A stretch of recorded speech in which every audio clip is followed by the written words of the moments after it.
বন্ধুরা, ক্রিসমাস তো সামনেই, মানে বলতে গেলে কালকেই তো ক্রিসমাস।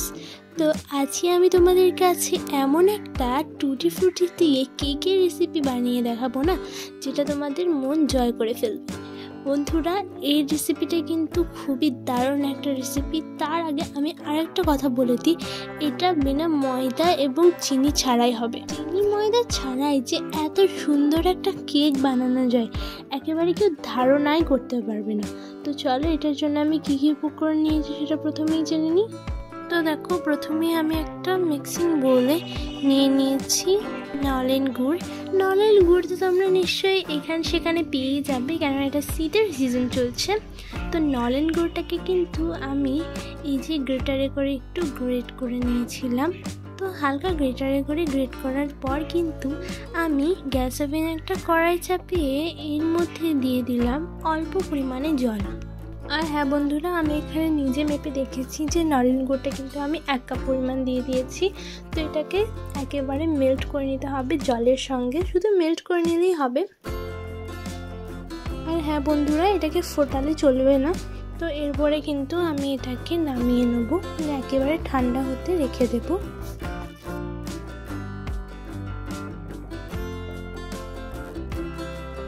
এখন ভালোভাবে এটা আমার নামানো হয়ে গেছে। দেন আমি এর মধ্যে দিয়ে দেবো রিফাইন্ড অয়েল। এরপর এটাকে ভালোভাবে মিক্স করে নিলাম।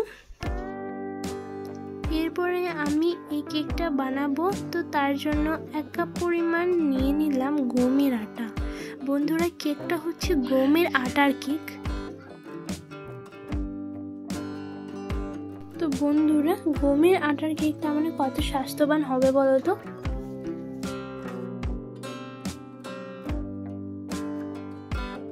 এখন এটা কিন্তু আমার পারফেক্ট ব্যাটার তৈরি হয়ে গেছে। দেন আমি এর মধ্যে 1 চামচের মতো দিয়ে দিলাম বেকিং পাউডার। এর মধ্যে সামান্য পরিমাণ লবণ আর বেকিং সোডা দিয়ে খুব ভালোভাবে এটাকে মিক্স করে নিতে হবে। তো আরেকটু পরিমাণ দিয়ে দিলাম জল। তো খুব সুন্দরভাবে এই সব উপকরণই কিন্তু মিক্স করতে হবে।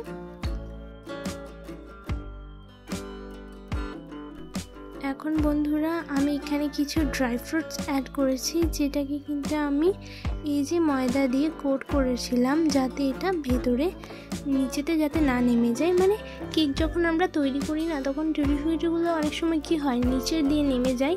তো এটা আর হবে না।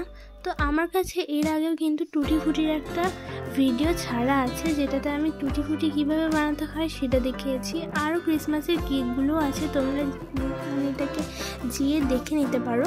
তো এটাকে খুব সুন্দরভাবে এখন কিন্তু আমি মিক্স করে নিয়েছি, একেবারে পারফেক্ট ব্যাটারে পরিণত হয়েছে।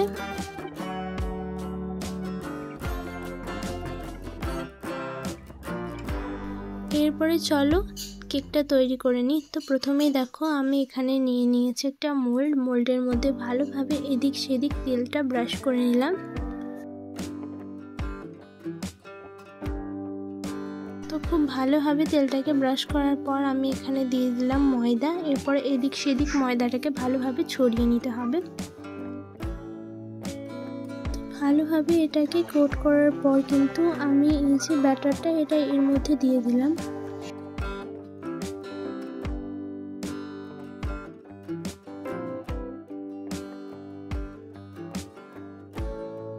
বন্ধুরা, এরপরে আমি উপরেও কিন্তু কিছু ড্রাই ফ্রুটস দিয়ে দেব।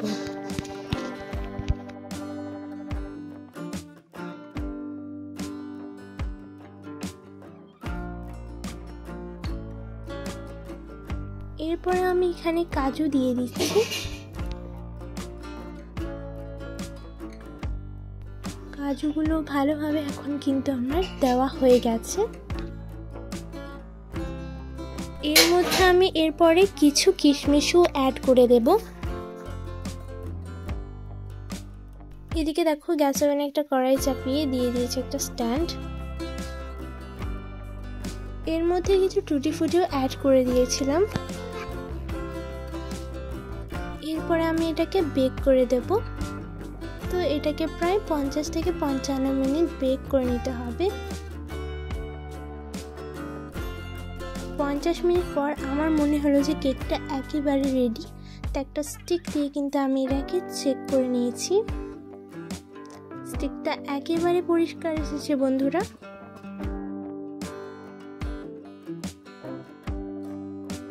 তো এরপরে এটাকে কিন্তু মোল্ড আউট করে নিতে হবে।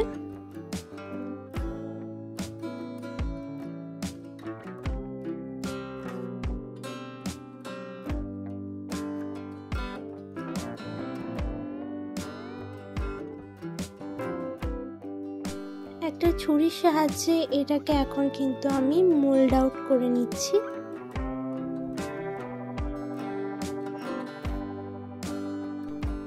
এটাকে আমি উল্টে দিলাম আর দেখতে পাচ্ছ কেকটা কত সুন্দরভাবে রেডি হয়েছে। অবশ্যই তোমরা কিন্তু এই কেকটাকে ট্রাই করে দেখবে, কেননা এই কেকটা খুবই সুন্দর খেতে হয়। আশা করছি তোমাদেরকে আজকের এই রেসিপিটা কিন্তু খুবই ভালো লেগেছে। অবশ্যই কিন্তু চ্যানেলটাকে সাবস্ক্রাইব করে যাবে, পাশে দেখা একটা বেল আইকন আছে সেটা অবশ্যই ক্লিক করে দেবে অল নোটিফিকেশন সর্বপ্রথম পাওয়ার জন্য। আর অবশ্যই বাচ্চা এবং বড়দের জন্য এটাকে ট্রাই করে দেখবে।